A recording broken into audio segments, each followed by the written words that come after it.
is an emotional trigger? What does it mean? And what am I supposed to do with it? That's what we're going to talk about today. I'm Zalman Nelson. I'm a therapist, relationship coach. I talk a lot about emotional triggers, personal growth, and I make weekly videos. Click subscribe and hit the notifications if you want to make sure not to miss any videos. So an emotional trigger is like this. It's a collection of feelings and emotions that will come up for us. And for many of us who have an experience growing up that feelings are not okay. It's not okay to feel. So that flood, that rush of emotions and feelings has us heading for the hills and overwhelmed. We feel triggered. We feel unable to really respond or tune in calmly to what's being discussed. There's an inner experience that's going on for us. And so that's what we're calling a trigger. I feel triggered. I'm reacting strongly. So what do you do about it? Are you doomed forever to be dominated by triggers, to get triggered? Because this ruins a lot of relationships. Really interferes.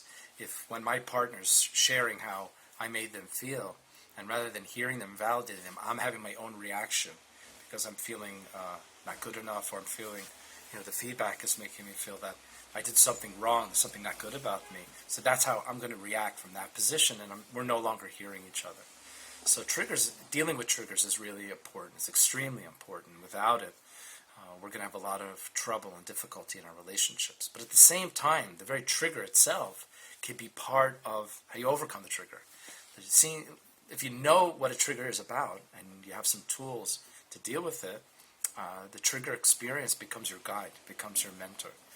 Because what's going on is that we all have two parts. There's two parts to who we are. Some call it two souls, two psychologies. One part of us is an adult part that's very logical and rational, very clear, forward-thinking, trusting, secure.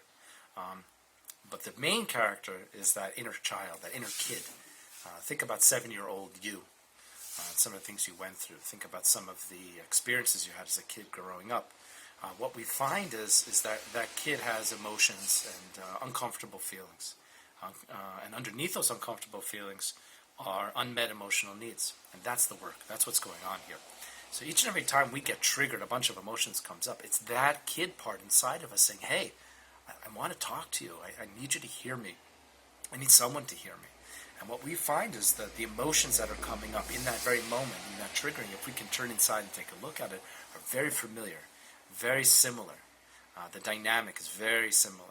We can recall times not only right here and now that we felt that with a partner or a friend, but we can go back to old partners, and we can go back to home. Our original, paradigm relationship with parents, mom and dad, also had those kind of features of emotions. And so that's what this triggering is about. Is really this waving a flag saying, hey, tune into me, pay attention to me. And that's our work is as kids, we're naturally primed to be absorbent of information about ourselves from our parents, people around us. We're seeking a sense of self externally. Some of it's good. Some of it we come away with not so sure. A lot of people, as they think about it and I talk with them, they'll come to realize that I don't really feel so valid. I don't know that I'm unconditionally accepted. Many people feel, if I make a mistake, not just I made a mistake, but I'm now bad. And many of us are kind of locked into this dynamic of desperately seeking external validation, which now, as we spoke about in the beginning, understand, if I'm talking to my partner and they're sharing with me a way in which I made them feel upset, that should be okay. I should be able to say, okay, I hear you, I'm sorry, I apologize, let me work on it. But what happens is that all we hear is that, see, I'm not good. I'm invalid. I'm not good again. And I've been desperately seeking that person's validation. That sets off the whole triggering. The goal is to learn to take a trigger, to embrace it, realizing that I'm these two parts, realizing that there's this kid part in me that's long been there that just needs my attention, and to begin to tune into those feelings as they come up. Usually after an interaction, in the moment of an interaction, it's too intense to process. But after, as I think back about a conversation or interaction, I can get in touch with where in the body was I feeling those emotions. And I can start to give people a chart for feelings, so you don't have to think about which words. Many of us really lack an emotional vocabulary. We were never taught how to feel, how to process a feeling, how to think about ourselves, how to communicate. So it's not your fault. And that this part of you has these emotions and these needs that have been unmet for so long. It's also not your fault. But it is up to you to do something with it. And this is what it is. If we can get the tools the information that we need to know what to do, we can work through it. And we can use these triggers as opportunities to tune into what we're feeling. But we don't have the words for it, so we'll need a chart or a list of some sort that we can be mindful of where in the body we were feeling it during that conversation and start to put some words to what was I feeling.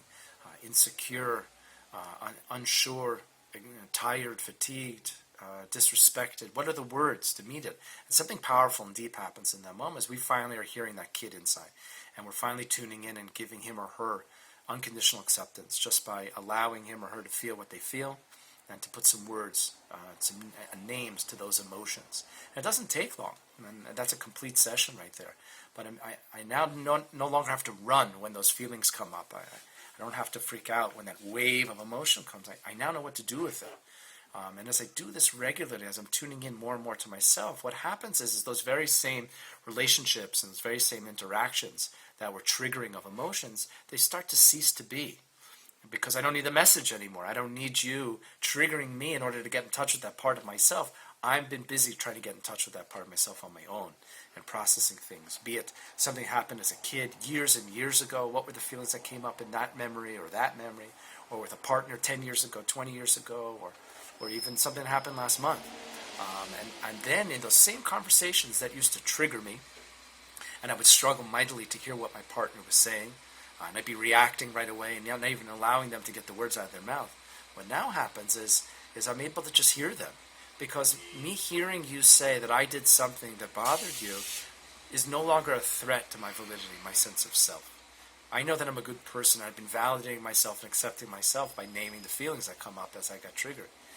So I'm able to sit with a person and really hear them and be okay with what they have to say, because hearing them, and it doesn't mean I agree, and doesn't mean that their words become my sense of self. I can hear the person, I can validate what they say, and I can then share my view and what I have to say. But what I've taken off the table now is so powerful. The neediness, the pleading, the wanting, the desperation to be heard and validated, the needing to be granted permission, so to speak, in order to feel what I feel, that I'll feel good and okay to feel what I feel as long as you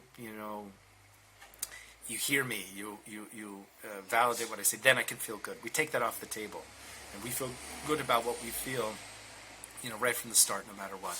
And then we can enter into conversations where we're less triggered by their words. We just hear them, and it's about their experience. Maybe we see it now as their issue, because quite often we think people are thinking about us, but they're really just thinking about themselves. So this is the approach to dealing with triggers. It's amazing and empowering to go from feeling like you're drowning in emotions and running for the hills. And sadly, many people turn to various unhealthy behaviors with substances and relationships, otherwise known as addictions. They do that in order to not feel, because they don't have the tools to process it. But this is the way to deal with it. If you want more information, you can find on my website, zalmannelson.com. And download for yourself a copy of my free ebook, Triggered in Quarantine, and we'll walk you through the process of how to face those emotions, how to tune into it, and I'll put it in the comments, a link on how to find it. And good luck with changing the dynamic, facing emotions and dealing with emotional triggers, and working through them. Let me know what you think in the comments.